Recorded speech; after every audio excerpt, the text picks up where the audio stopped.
Hey everybody. Okay, so this is the deal. I got a new computer and not sure how I like this camera, but unfortunately so far YouTube is not allowing me to record on my phone. So we'll just see how it goes. Anyway, welcome to my channel. Thank you so much for coming on over to the YouTube side. Anyway, house is still in the middle of renovations, but I was telling my Facebook fam about my YouTube channel, and I have yet to post anything other than some old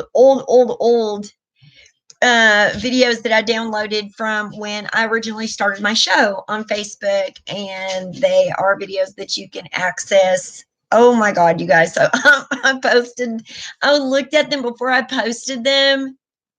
Wow is all I can say. Like when I first got out of prison and I first started this show, I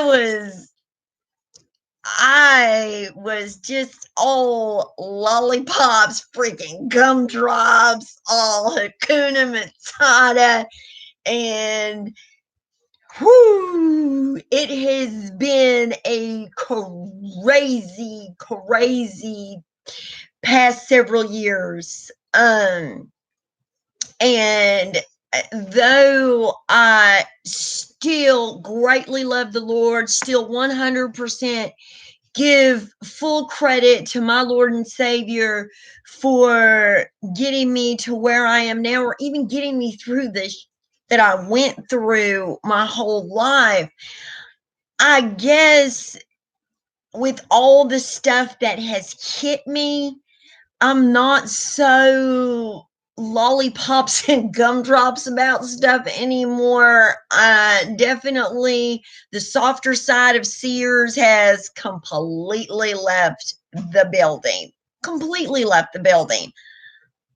I'm not going to sit up here in front. I looked at those videos and I'm all like, hi, and thank you for joining me. And at that point, I was starting to go through some things, but I had nowhere had the serious storms of life hit me that now have me kind of more like, y'all, what's up?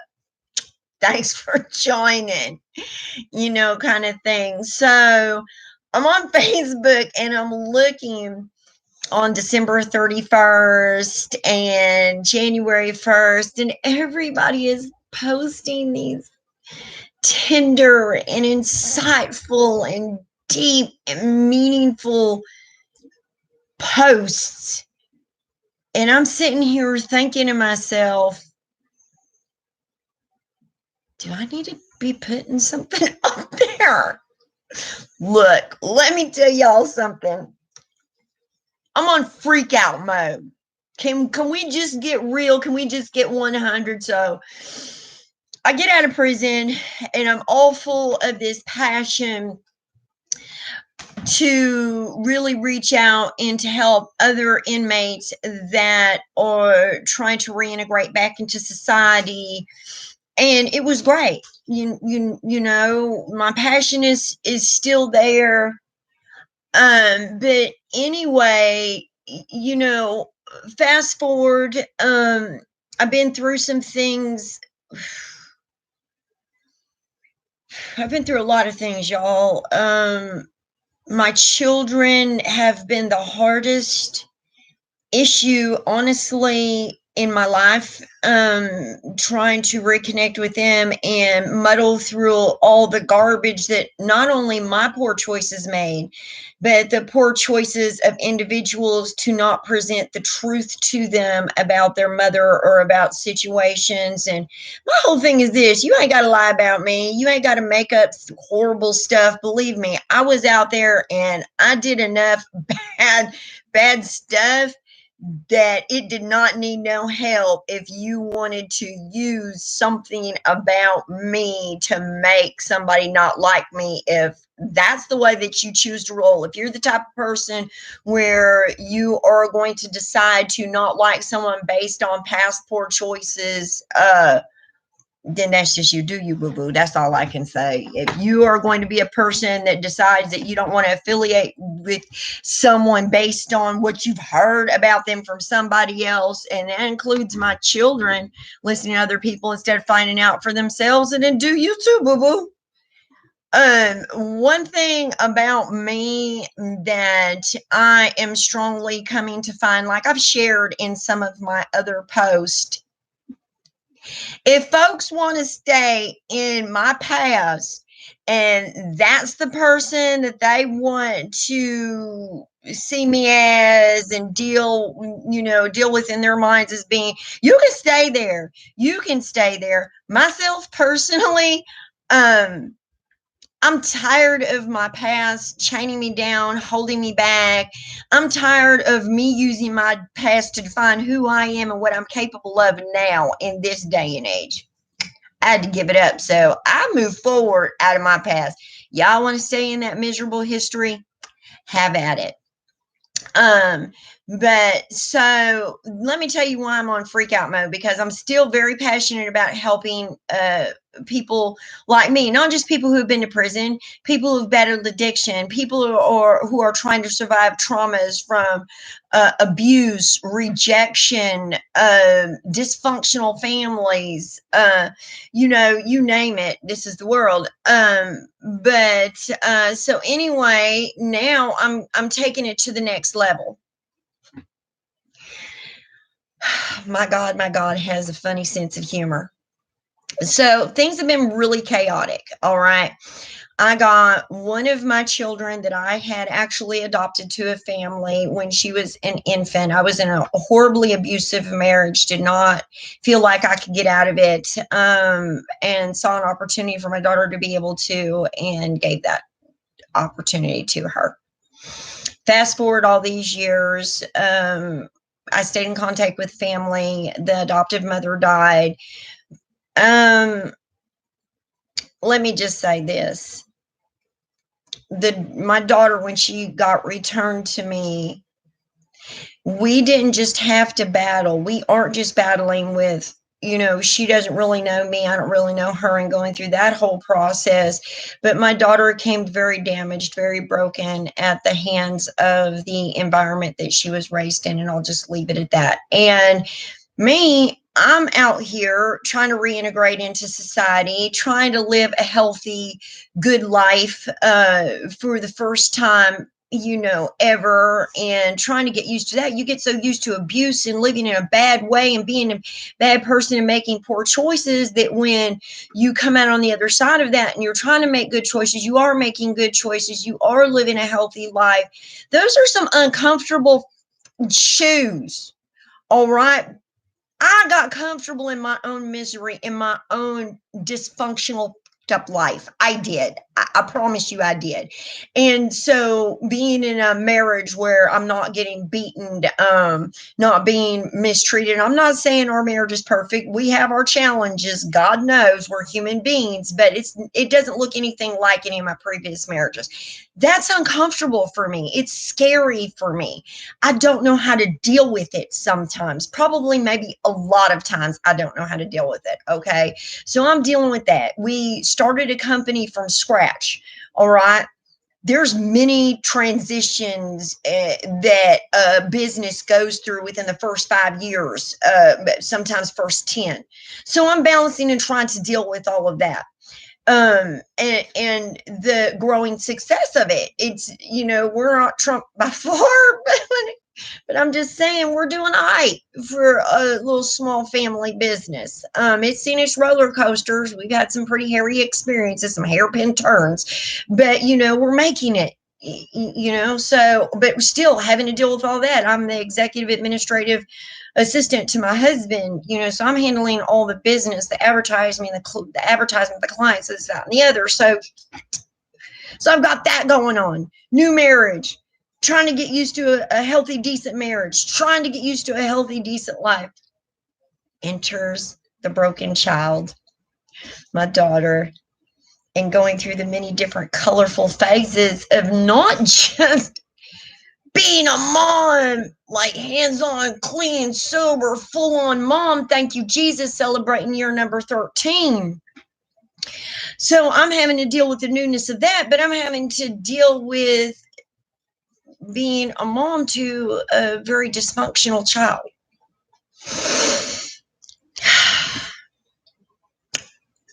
Yes, I did it.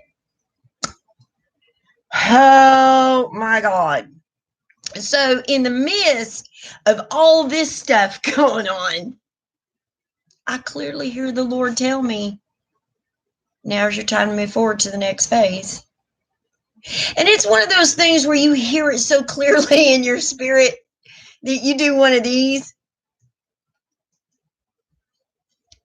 Am I going crazy?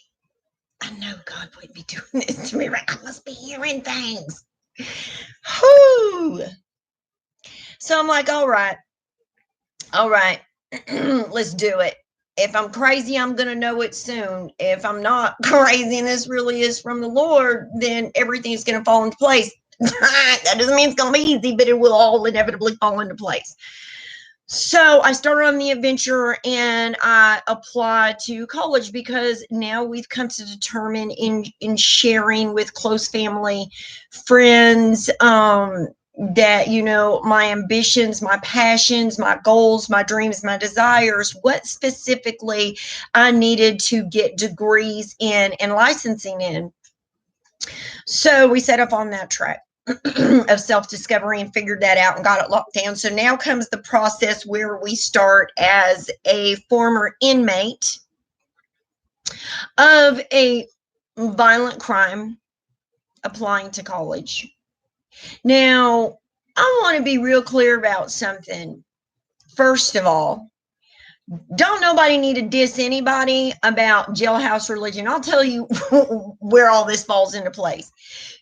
I'm gonna tell you something right now. It don't matter where people find Jesus and get Jesus as long as they get Jesus. All right. And even people who've never been to prison fall in and out of their walk of faith. So all that crap, well, oh yeah, you cry out to the Lord and get religion when you're in lockup. The minute you get out, you're off and running again. Well, shoot, you people do that regardless. That's just a part of the process and growing in relationship. But anyway, so I started with Church of the Highlands, very big mega church that is so gracious to go to prisons, and they're getting real puffed up and winning a lot of notoriety for being so compassionate and accepting and helpfulness, that and the other, and blase and woody woo, but as Clay Baby would say. Because let me tell you what happens. I started with them in prison. I'm not saying that their teachings, according to the word of the Lord, they aren't good. But if you aren't backing up and living out truly, once you scratch past the surface what you're preaching, then it kind of all just starts falling apart. And so I started while I was in prison with them, going to their services, got out, continued with them. So fast forward, here we are, 10 years into being a member of this church, between prison and the free world. All right. And I applied to their college, which, by the way, is a non-accredited college. And to me, in all honesty, it's not really a college. What they've done is they've cunningly discovered how to get people to pay to go to their Bible college to learn how to be staff members for them at some point at one of their locations. Good business tactic, horrible Jesus tactic. Okay, so I apply. And then because of all the things that I want to do, I know that my education cannot just begin in there. So I applied to Faulkner University. Now, because of the fact that I have a horrific criminal, record for the crimes I committed, to which I went to prison for, and I had to go before a special committee. It's case by case basis. All right. So I was in the process of, getting everything together to go before their committee. So I applied to Faulkner first. So then I applied to Church of the Highlands because one of the things that I am working towards doing is becoming a part-time prison chaplain. Okay. So obviously I'm going to need some biblical studies under my belt to be able to qualify for that, as well as a degree, a minimum of a bachelor's, in a relatable field. Okay, so this is the thing. I applied to Church of the Highlands to get the Bible portion of my education. These people knew about obviously my criminal past, knew I'd been to prison, knew that I am on parole, had many conversations with their college in the process of applying. All right. And these amazing individuals negated to inform me of any policies that they have in place, which state that people on paper, on parole, probation, or cannot attend their college. I'm just good. Can you just let that wash? Just let it wash over you for a second. So I apply and I wait.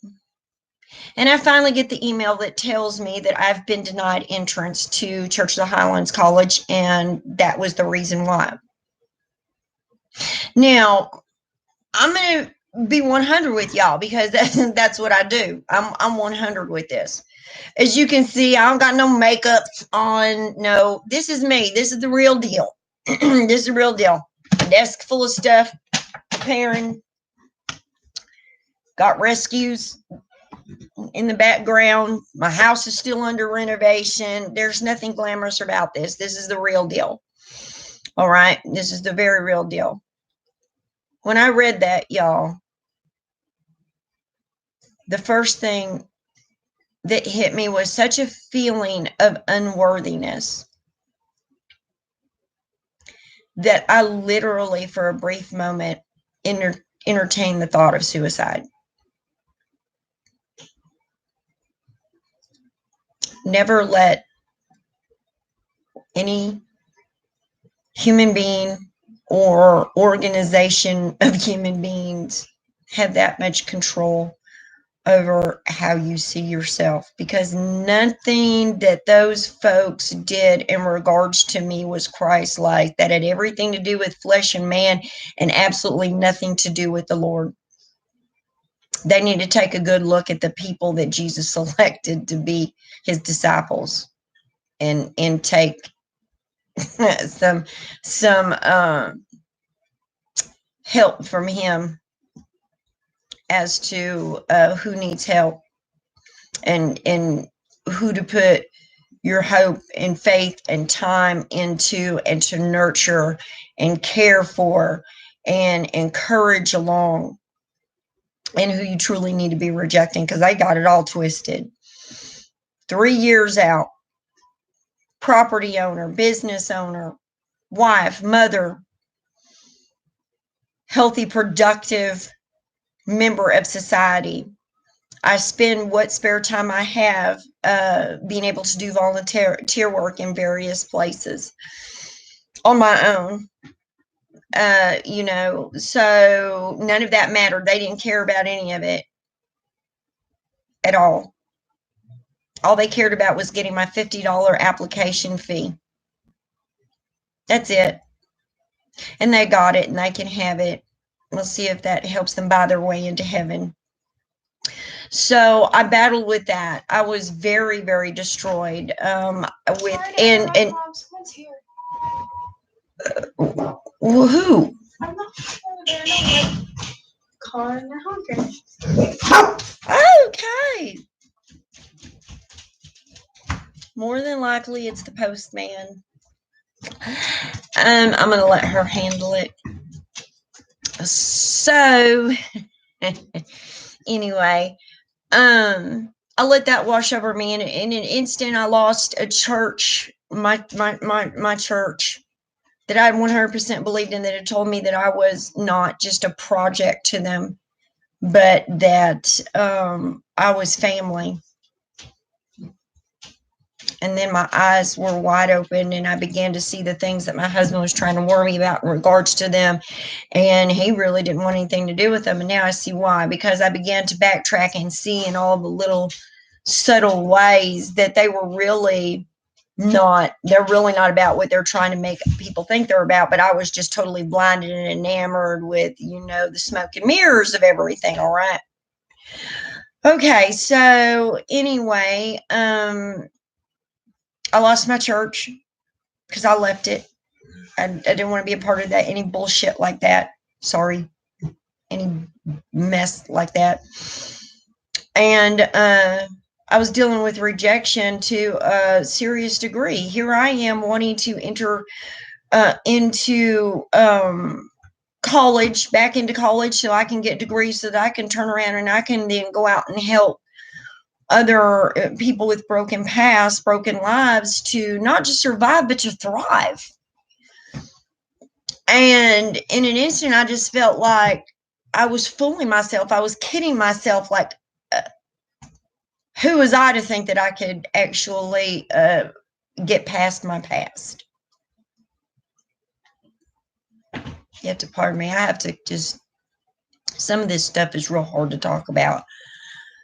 So after that washed over me for about a week, 2 weeks, I think I really just kind of hit a level of depression, anger, a lot of anger. I mean, I was short-tempered. Everybody was on my nerve, every little thing. I was extremely defensive. Only but for the grace of God, there go I. Just as quick as I thought about I'm worth nothing because these people basically are making me feel like that, and I might as well just kill myself. God immediately just got a hold to me and said, baby, come on now. You know who you are in me. And I'm like, all right. But still, it took me a second to put my big girl panties on and get my stuff together enough to press forward. So I contacted Faulkner after a couple of weeks. I'm like, look, I don't have any more recommendations. I can't get nobody, though they're saying they'll do them. I can't get anyone to slow down in their busy lives, enough to send any more recommendations for me. You've got as much as you're going to get. You take that before your so-called committee. And if you guys reject me because of who I used to be and what I had done previously and can't take the time to see who I am now, well, then maybe I'm just not meant to be that. You're not the college I'm meant to go to. Legit. Girl snapped. And I hung up the phone, and it was it. And I was just seriously just felt defeated, but at least I got the final say, kind of thing. And spent a lot of time crying and withdrawing. And it was like 1 minute I would recover and be able to shake it off. And then the next minute I was like, just screw it, kind of thing. All right, so got through that. My cell phone's big speeds from the devil, y'all. But anyway, got through that up and down emotional roller coaster. My cell phone keeps alerting, sorry. Got through that up and down emotional roller coaster. And I said, I got to keep going. God's brought me too far to leave me here now. I'm not giving up. I have too much fight in me. And so I began to look at other universities just in case. Faulkner denied me too. Came across Troy.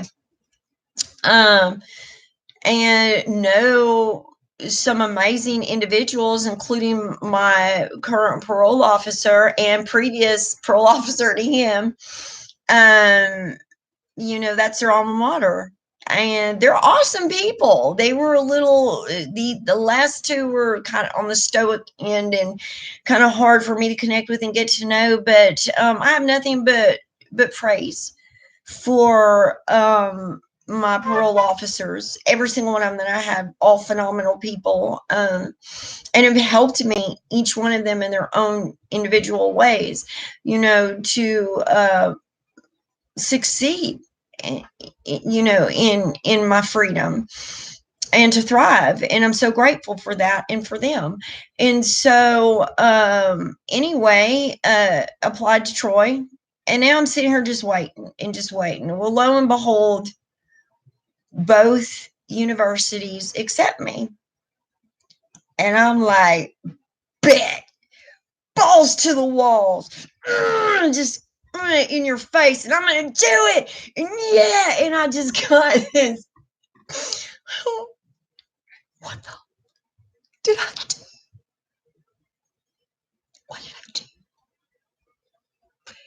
I decided that I'm just gangster enough in the midst of all the craziness going on in my life to not only re-enter. I'm laughing, man, because, okay, so first of all, I started into menopause this year.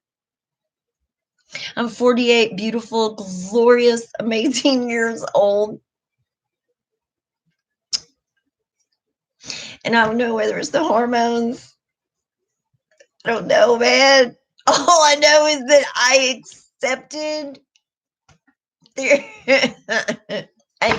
their acceptance, and I decided to double major and dual enroll. And I was like, pump, scope, what, up until last week. And then it got real. It got real, y'all.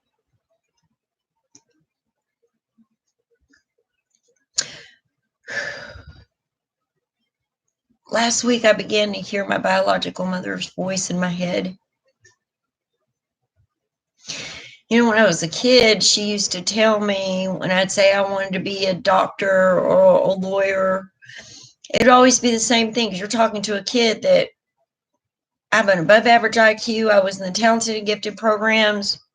I was reading freshman college level, like when I was in the second and third grade. And I started to hear her say to me,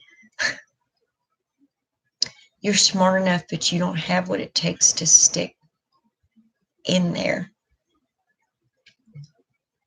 See, that was her and how she is. And she was speaking her madness, her brokenness onto me. And I took it in wholeheartedly. And consequently, I had developed a history of starting successful businesses, born into an entrepreneur family, have entrepreneur all the way through and through, started a bunch of different businesses, scared of my own success and or failure, would quit before I could even find out which way the coin was going to land.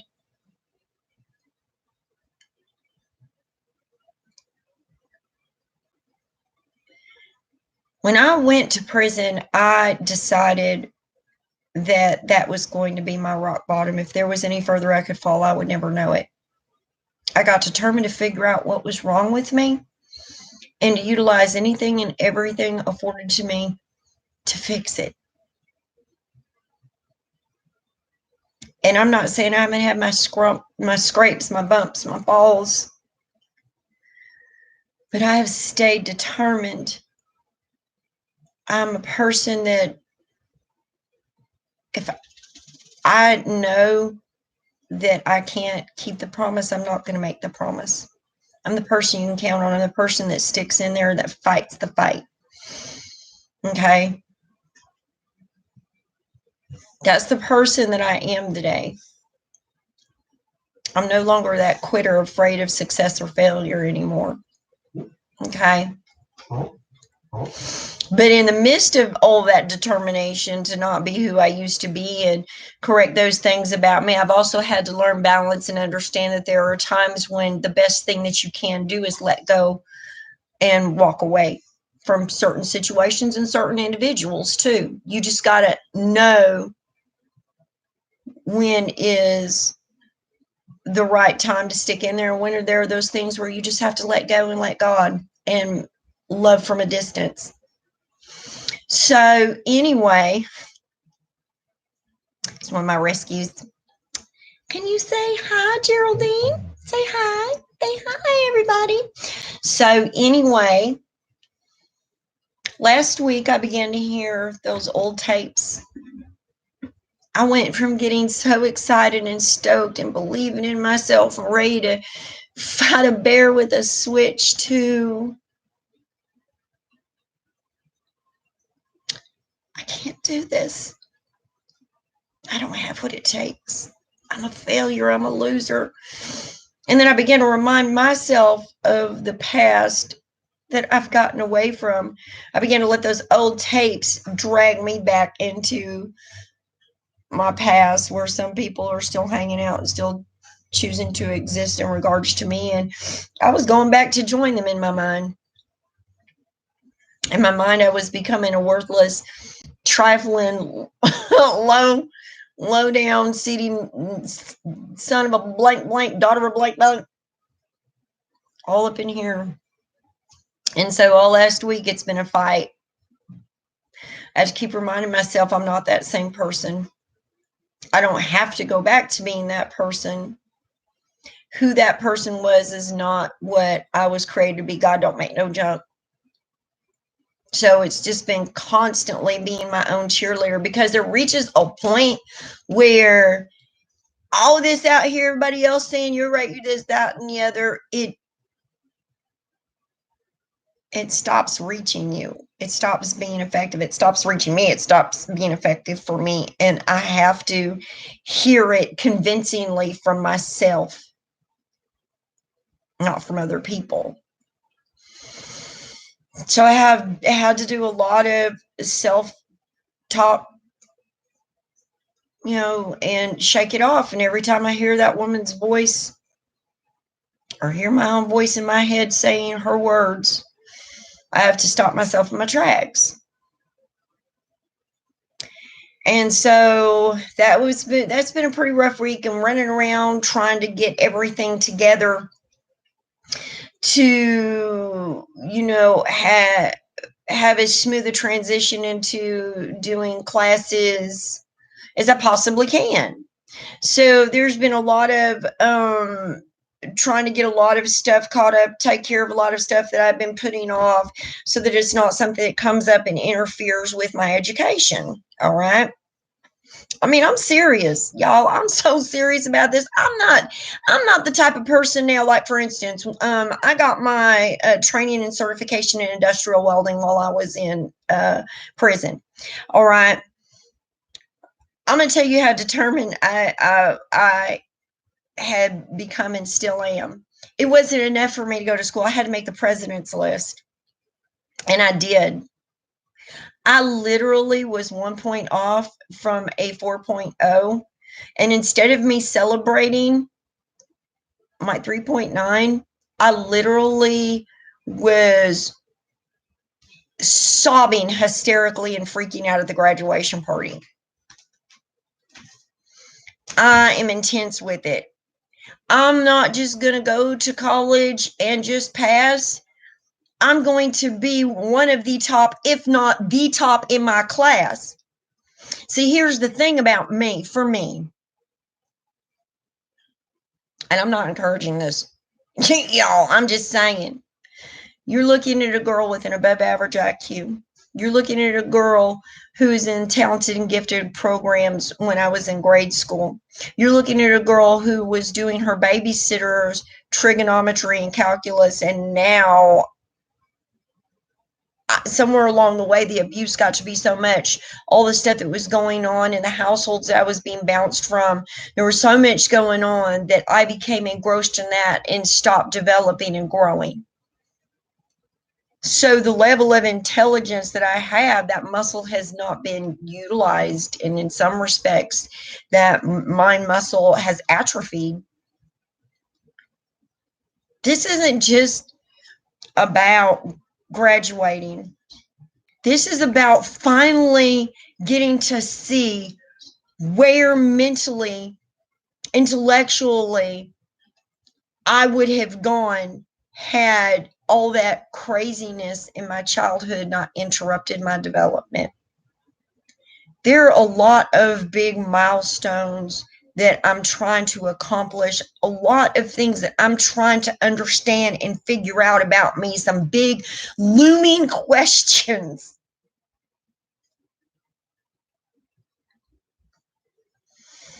I really need answers to, and in all honesty, I didn't think I was ever going to get. And one of them is about how far I could have gone educationally.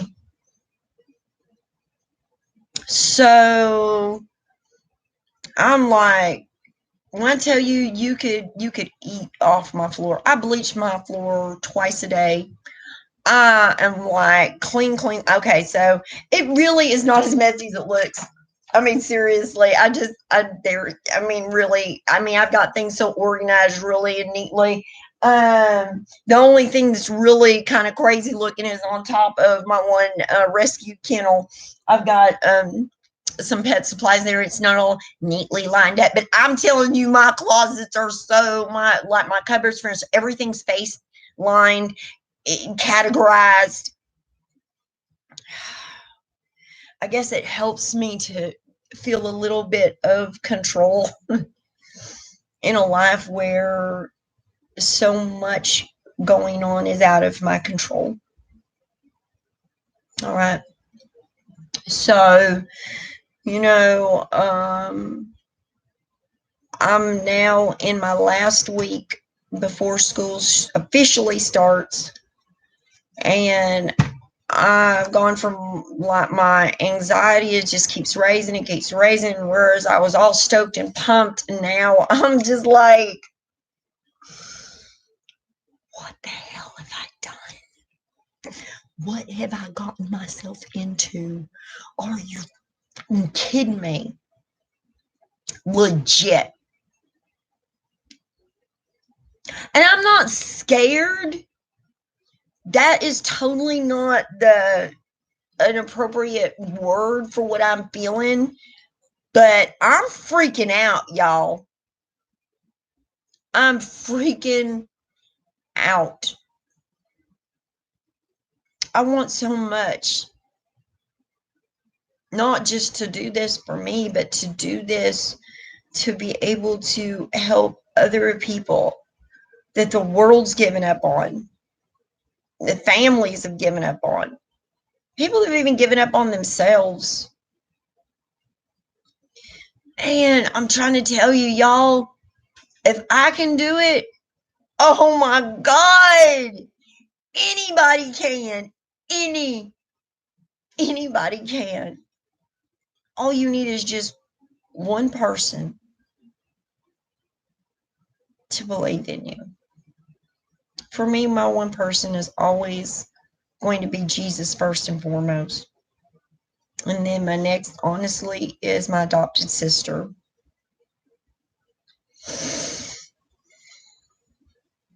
And then the list goes on. My husband, some of my children, family, my blood sister, one of my blood sisters, my stepmom, the list goes on and on. Close family, friends, Pastor and First Lady Hollis, big major people. Dear close friend of mine, Dominique, another dear close friend, Debbie. Love them. They're great support and courage. Like I said, I have to give a shout out to my parole officer. I'm not even trying to win brownie points. He don't even know about this channel or this show. Legit. I'm just saying. You never know whose life you're impacting. So anyway, yeah, so I'm making all these awesome posts. Look, my books are here, taking pictures of books. And I love posts because you are able to show all of the lovely lollipop and gumdrop moments of your life, and it just makes it look like you got everything going on, and such bullshit. Oh my God. So okay, so I was on checking out the different, both my universities campuses online, type deals, getting to learn and understand the websites, and everything. So I'm supposed to officially start on Monday. So I get on there and I see that I'm actually able to do an assignment. I'm probably the only person in the world that's like totally amped about this. So I just did my first assignment. It wasn't anything major, but it was major for me. And I got that in, and I'm feeling good about it. I am. I don't think it's a pass or fail. I think you just do it and you get credit for it, but it's just an introduction of yourself to the rest of your online classmates and everything. Tell about yourself, this, that, and the other, and you actually get points for it.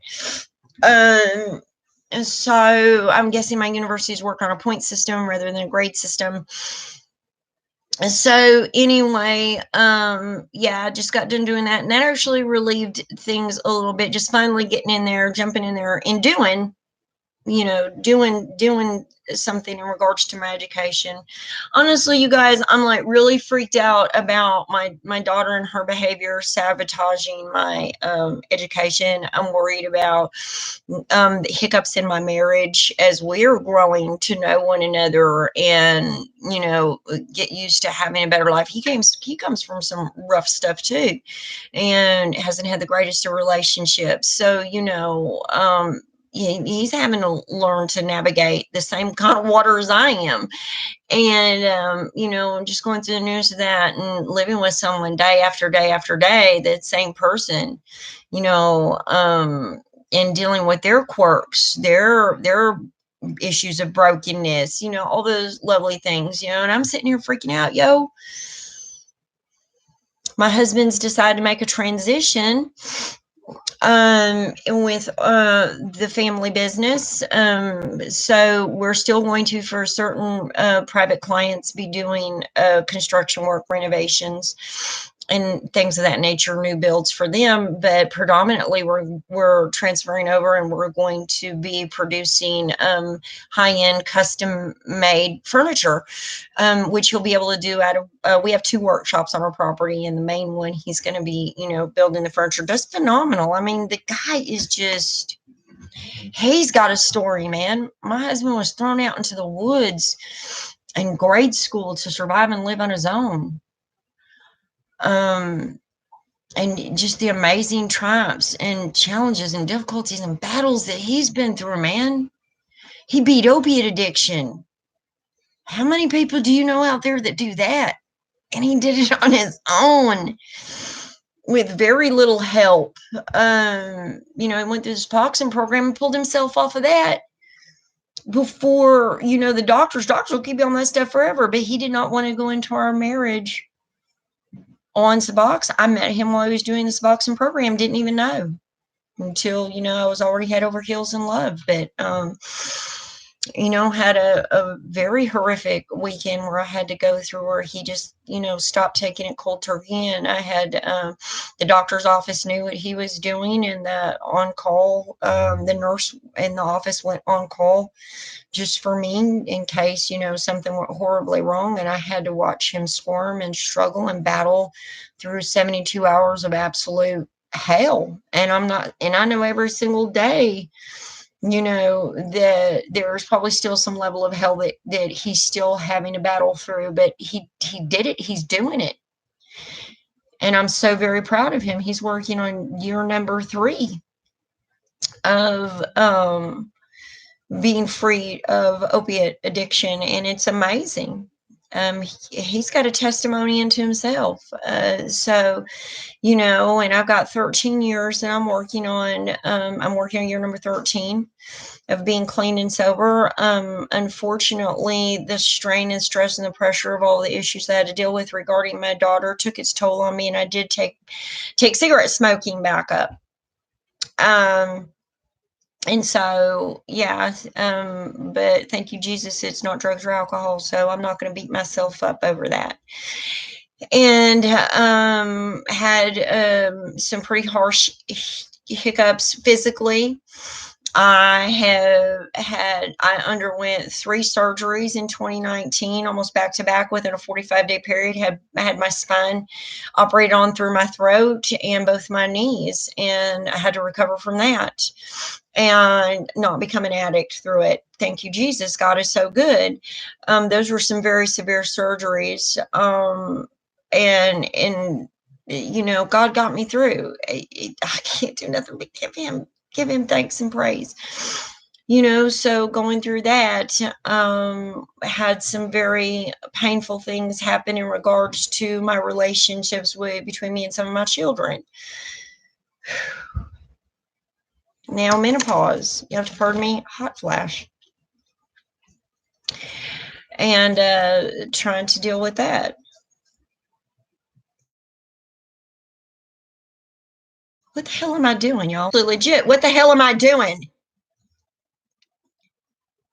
I've got a nonprofit rescue. I've had to taper that down to not taking any more rescues and, maintaining my sanctuary for the ones that were not eligible to be readopted because it would not have been emotionally beneficial for them. So, I've got the care of them, the care of my husband's business, being a wife, being a mother, and somewhere in the midst of that, getting my together and getting degreed and getting licensed so that I can get out there and help others to be success stories and to thrive. Y'all, don't ever let it survival be your beginning and end of anything. That's not enough for me. When we were out there drinking and drugging, no matter how much we got, it was never enough. We always wanted more. Shouldn't we want that same thing when it comes to our success, when it comes to doing the right thing? I don't just want to survive, I want to thrive. I don't know that I would define myself as being successful. I've had a lot of people say, I'm a success, with reintegration, this, there, or whatever. This, I know I'm a survivor. I'm not a victim. And I'm not a victimizer anymore. I'm done being angry with society. I'm ready to love society. I'm ready to help make a difference in society. This is my thing, the way I feel about with society. Society needs to stop their BS. Whether they like it or not, we're coming. We're getting out. So rather than cut us down and kick us when we're down, why don't you really do what you can to try and receive us and to help us? There is such a wealth of talent, skills, beauty locked up in prison right now. I was so blessed to be incarcerated with some phenomenal people like Amy Bishop. Amazing woman. Professor lost her shit. And unfortunately, some faculty members lost their lives. But she's an overall amazing woman. Amazing, amazing woman. And my heart goes out to the family members of all of our victims. I'm not saying you don't have the right to be angry, to be hurt. I'm not saying that. But let it not be for nothing. Let it not be in vain. The things that we have done, allow us to utilize those things, to learn from them, and to turn around and become better people and do better in society and give us a helping hand up. People are so quick to want to kick somebody when they're down. Man, y'all, hold up. See, I'm really trying to talk like I've got some sense. Try not to be street so I can be taken serious.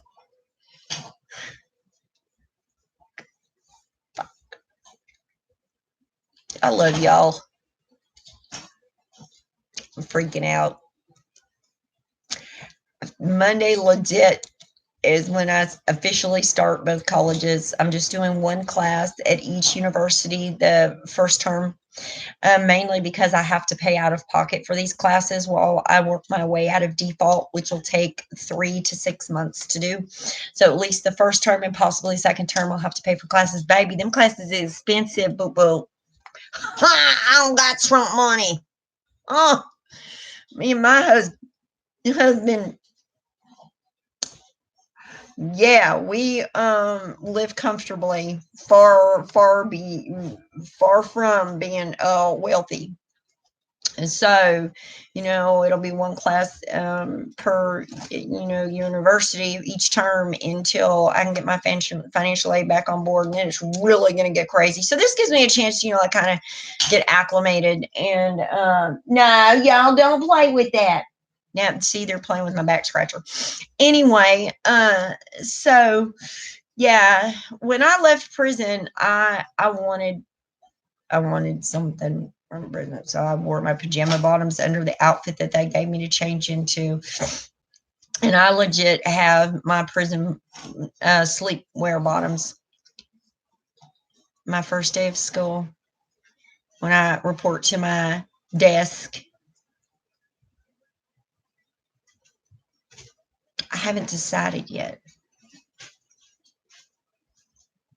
I think that I'm going to wear my prison pajamas for one day, and the next day I'm going to wear that outfit. I still have that outfit that they dressed me into to leave. I sit down and do those classes just one time, each outfit.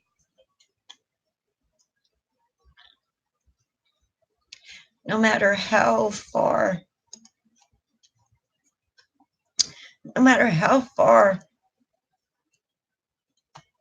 I get, I will never forget where I came from. It has helped me to become the woman that I am today. I cannot believe that I've decided to dedicate the rest of my life to helping a community unto itself that rejected me for the most part. I was despised in prison by a lot of people. Didn't like me. I didn't want to get with the program. I did not want to be prison popular. I did not. And being so determined to not be one of them kind of put me on the outskirts of things. There are some pros and cons to that. There are. But anyway, I just want you girls to know, as you see me along the way, I love you. I love every inmate and former inmate out there. I do. And for whatever happened to you to bring you to that point, all I can say is, if nobody else, the people who did it to you said they're sorry, that I'm here to say sorry for them. I'm so sorry. I'm sorry you're hurting. I'm sorry you're broken. I'm sorry that society and family members don't get you. They're just tired, sick of it, sick of the stuff you do, and they just don't care to even try and understand anymore, and they've just given up. I'm so sorry. Don't let it define you. Let it be that thing that lights that fire up under your ass to get it together and prove them wrong. And then when you get up and in that position, pay it forward. I'm not going to leave no soldiers behind. I'm fully committed to doing everything I can to help snatch as many brands out of that hellfire that I was blessed to be snatched out of. So, I love y'all. Thank you for taking the time to tune in to my channel. I'm asking you to please, please, please subscribe, like my videos, share my videos. Please get me out there. This isn't about becoming internet famous. Real, legit. I want my videos, I want my channel out there to as many people as possible so that I can ensure that even if it's just that one person out there whose life I'm supposed to touch and impact and help, that person gets reached. I love you. I'm going to try and do this once a week. Can't make any promises. Happy New Year. Ha! I may be crazy. I may not know what the hell I'm doing, what I got myself into, but legit, I'm doing 2020 my way, baby. Peace.